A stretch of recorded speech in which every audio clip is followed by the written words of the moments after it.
All right, here we are in section 1.6, and we're going to be talking about absolute value. The absolute value of a number, as you can see, is the distance that a number is from zero on a number line.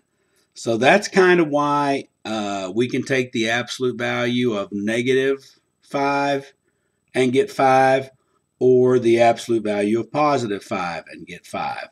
So the symbol for absolute value are your two bars, and inside of that will be what your unknown is most of the time.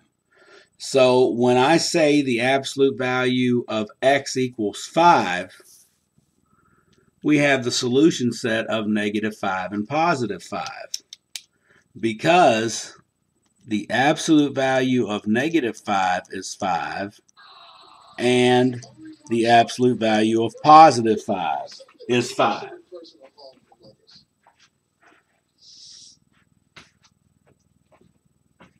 And that's pretty much how we have to solve these.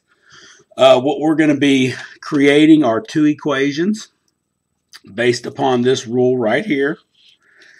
If you're given the absolute value of an expression equals to some value, then the expression inside the absolute value symbols is going to be the positive value, or it's going to be the negative value of what's ever on the other side of the equation. So looking at this example right here, if I have the absolute value of 2x minus 5 equals 3, I create two equations. So I know that expression inside the absolute value is going to equal 3, or the absolute value inside that expression will be -3. Because if you think about it, what I need to get inside these absolute value of symbols to make a true statement is going to be either 3 or -3. Okay? So then I solve. I add my 5 to both sides. Simplify to get 2x equals 8. Divide by 2 to get x equals 4. Solving the other equation, again, I will add my 5 to both sides. Simplify to get 2x equals 2. Divide by 2 to get x equals 1. So therefore, those are our two solutions. X can be either one of those values to make a true statement. And if you can see from the check, I take 2 times 4 minus 5, and I want to know if that equals 3. Well, the absolute value of 8 minus 5 is the absolute value of 3, which is 3. So that checks. So again, see what we're wanting to get. We're wanting to get +3 inside the absolute value symbols to make a true statement, and we also can get -3. So if I check the other solution, I get 2 minus 5, and the absolute value of -3 is also 3.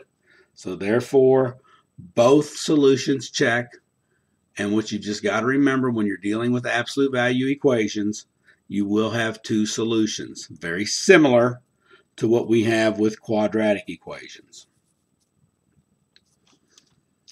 In the next example, we have a different type of equation, but what you always want to remember is before you create your two equations, you must isolate the absolute value and what's inside of it.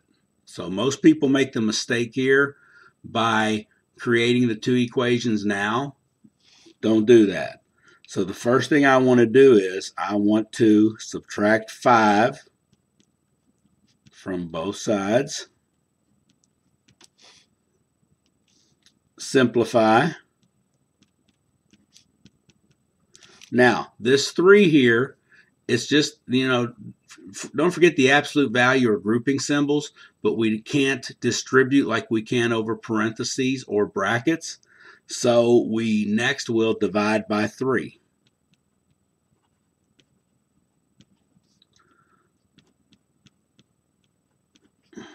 So I divide each side by 3.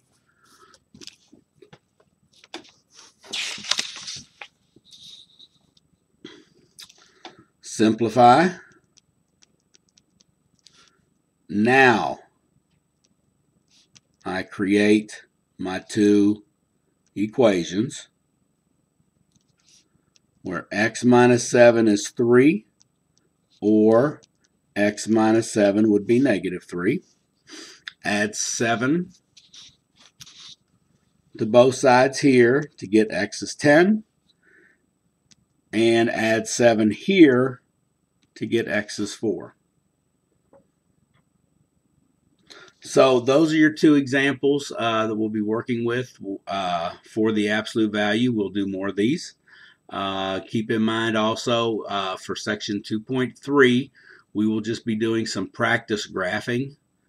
For those of y'all that may have waited for these videos, I apologize. I came home and everybody was home because they were out of school, and I totally forgot to make them. So hopefully you haven't been waiting on them long. So we'll see you.